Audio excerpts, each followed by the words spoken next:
No los necesitamos. Jorge Masvidal took a fight with Kamaru Usman on 6 days' notice. With 6 weeks, he's gonna carve him up real nice. First you get the like, then you get the subscription, and then you get the power. I want the MMA world, Chico, and everything in it. Welcome to Tony Montana's MMA Corner. Okay? That's it. That's the intro. Taking those off. I think I better get into my picks for UFC 261. First up, we have a middleweight rematch between Chris Weidman and Uriah Hall. Chris Weidman has been knocked out in 2 out of his last 3 bouts, so he is looking to get back into the chase for that middleweight belt. In the other corner, we have Uriah Hall, who looks like a gangbanger, but he's just your typical corny anime dude. He also happens to be on a 3-fight win streak, and in his last bout, he knocked out the legend, Anderson Silva. I remember their bout in the Ring of Combat organization, as I was in the crowd supporting my teammate, Joe Aviles, who happened to land a flying knee, Jorge Masvidal style. My man Hot Pants was landing flying knees before we were cool. Uriah Hall was a different fighter back then, and Chris Weidman was unstoppable at the time, and he easily knocked Uriah Hall out. There was a time where I thought Chris Weidman was going to be the John Jones of the middleweight division and dominate that division for years. But it didn't work out that way. He ended up going on a skid. After their first fight, Uriah Hall went on to the Ultimate Fighter and made it to the finals. He also put together a highlight reel of KOs. Although Chris Weidman has been declining these last couple of years, I still think he's going to win. He just has to avoid those knockout shots. He's got to get those takedowns and then secure the finish on the ground. Next up on this card, we have 2 female title fights. I think this is the first time that's ever happened on the same card. I could be wrong. You guys could correct me in the comments. While I can appreciate the rising skill level of all the female athletes in MMA, I'm still not a big fan of women getting beat up. In the era of Ronda Rousey, women's MMA was kind of fun because Ronda Rousey would go in, armbar girl, and nobody would be all bloody. And we all go home happy. But now all the girls are getting better. And the fights are getting bloodier. And we're inclusive here on Tony's MMA Corner. So we're going to cover the fights of the women getting their faces caved in too.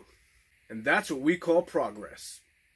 First up, we have the strawweight bout between Thug Rose and Weili Zhang.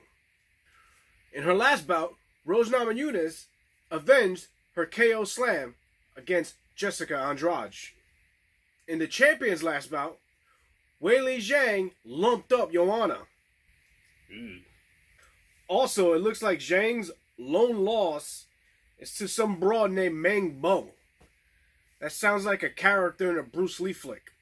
Unfortunately, or fortunately, these young ladies are going to rearrange each other's faces. Objectively, this is a great matchup. It's probably going to be a great fight. My pick would have to go to Weili Zhang. She's just looked incredible in her last fights. She just looks really good beating up women. The next title bout is for the women's flyweight title between Jessica, the only chick available, Andrade, and Valentina, the Bullet, Shevchenko. Andrade is coming off a TKO victory in her last bout, and the Bullet has been running the show at flyweight. I gotta admit, I'm a pretty big fan of Valentina Shevchenko. From her fighting, to her shooting guns, to her silly little victory dance.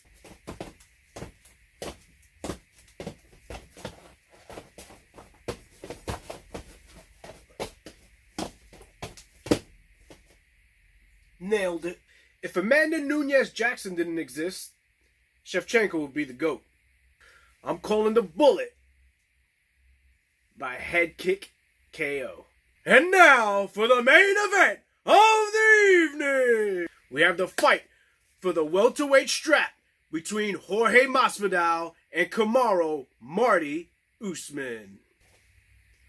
Jorge Masvidal has baptized Darren Till. He's retired Ben Askew's. And he's buried those Diaz brothers. Weird. In their first fight on 6 days' notice, Kamaru Usman used his foot stomp of doom to secure the decision victory. As corny as Marty may be, he has beaten everybody in the welterweight division. Kamaru is a winner. He has proven that he can win in exciting fashion, and he also has proven that he'll ignore the boos and grind out a boring decision. Masvidal is definitely going to press the issue more in this fight because he's going to have that 6 weeks to prepare. But ultimately, we all know that Kamaru is going to neutralize him and grind out a decision. I personally am glad that UFC 261 is going to be in front of a capacity crowd. Dana White, you the man. Now say goodbye to the bad guy. And say hello to my little friend right here.